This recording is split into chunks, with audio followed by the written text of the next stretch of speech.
এনো তোমার জন্য। ফুল আনতে গেলা কেন? আর এমনিতেও তো অনেক গরম আর আমার অনেক ক্ষুধাও লাগছে। চলো না রেস্টুরেন্টে যাই। রেস্টুরেন্টে খাবার খাওয়ার মতো তো টাকা তো আমার কাছে আপাতত নাই। আরেকদিন খাবো না আমরা, সমস্যা নেই, আজকে এখানেই বসি। তোমরা না সব ছেলেরাই একরকম। শুরুতে হাজার স্বপ্ন দেখায় প্রেম করবা আর বিয়ের পরে চাকরানি বানাবা। আচ্ছা এতই যখন কমপ্লেন, তুমি তাহলে এখন থেকে অফিসের কাজ করো, টাকা কামাও, আমি তোমার বাসার কাজগুলো করি। এখন তো কত কিছুই বলবা, কই আগে তো বলো না এইসব। তুমিও তো বলছিলা যে আমার সাথে থাকতে পারলেই তুমি খুশি, তখনও তো বলো নাই যে তোমার এই লাগবে সেই লাগবে।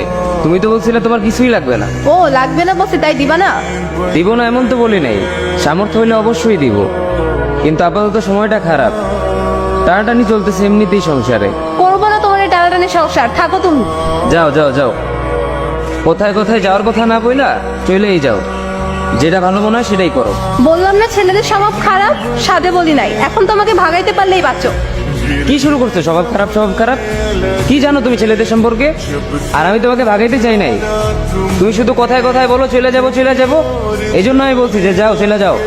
শোনো, ছেলে হওয়া এত সহজ না, অনেক কিছু ঘুরে আমাদের মাথায়।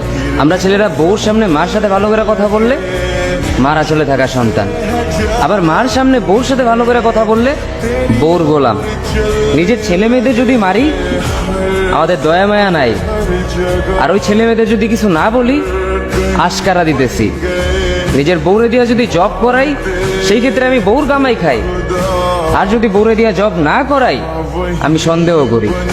সারাদিন ঘরের বাইরে থাকলে আমরা ভাদাইম্মা, আর যদি ঘরের ভিতরে থাকি তাহলে বেকার, কাজ কাম নাই। আর এই তোমাদের মেয়েদের গায়ে যদি আমরা ভুলেও টাচ করি না আমরা নির্যাতক, আর যদি তোমরা মেয়েরা আমাদের গায়ে হাত তুলো আমরা কাপুরুষ। আর একটা ছেলে কি বা করে পুরো লাইফে নিজের জন্য? মার ওষুধের থেকে শুরু করে বউ বাচ্চার প্রত্যেকটা শখ পালন করার দায়িত্ব একটা পুরুষের, কিন্তু কি লাভ এত কিছু কইরা? দিন শেষে একটা ভুল করলেই সবাই ভুলা যায় যে কে কি করছে তার জন্য।